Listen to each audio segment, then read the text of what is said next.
What's up, YouTubers? This is your boy Big Metroid Fan 12 coming to you with another video game review, and this time I'm reviewing the game X-Men Mutant Academy, which was released on the PlayStation 1 and Game Boy Color by Activision, and this is based off of the X-Men comic book series by Marvel. You know what I'm saying?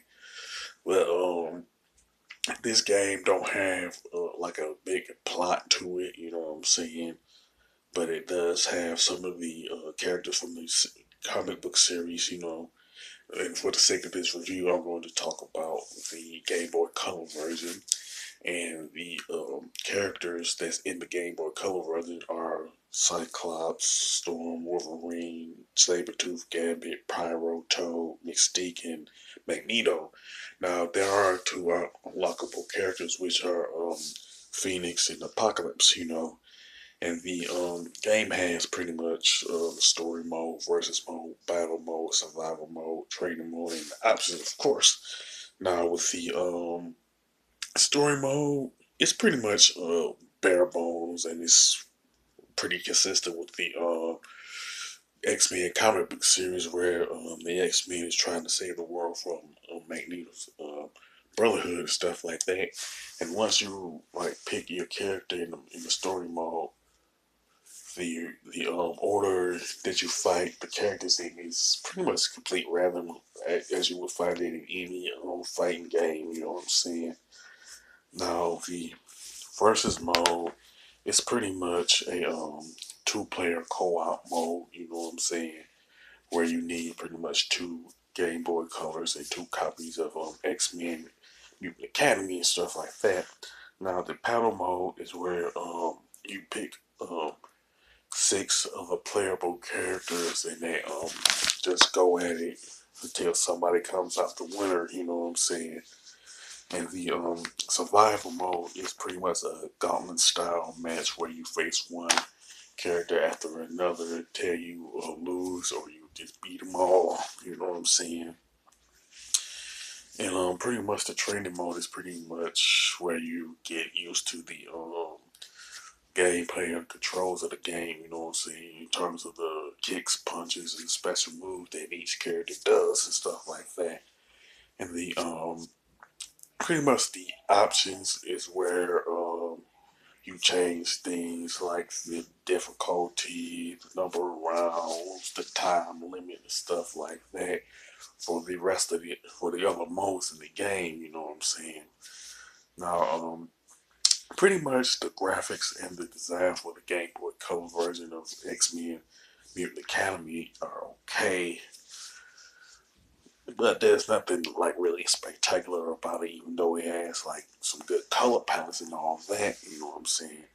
Now the controls and gameplay are good. Probably the best aspect of the Game Boy Color version of X-Men Mutant Academy.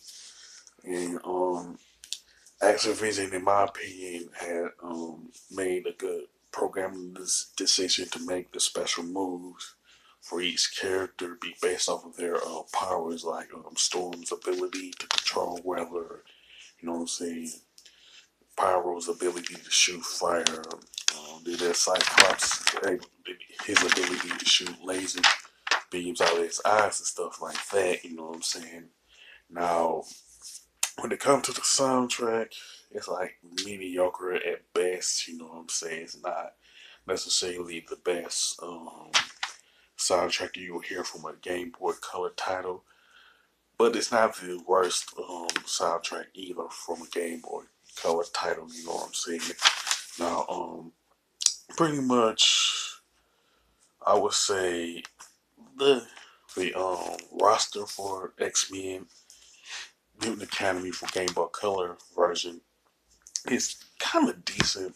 It could have had more, but I think the only thing that prevented the Game Boy Color version to have more characters in it is the limitation of the Game Boy Color itself. You know what I'm saying?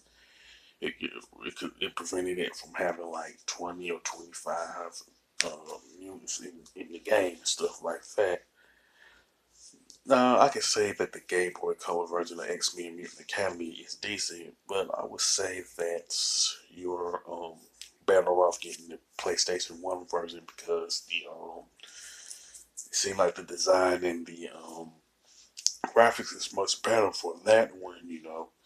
First, I would say that it has somewhat of a limited appeal from the standpoint that I would say the majority of hardcore X-Men fans and hardcore fans of the fight genre will be like interested in the Game Boy Color version.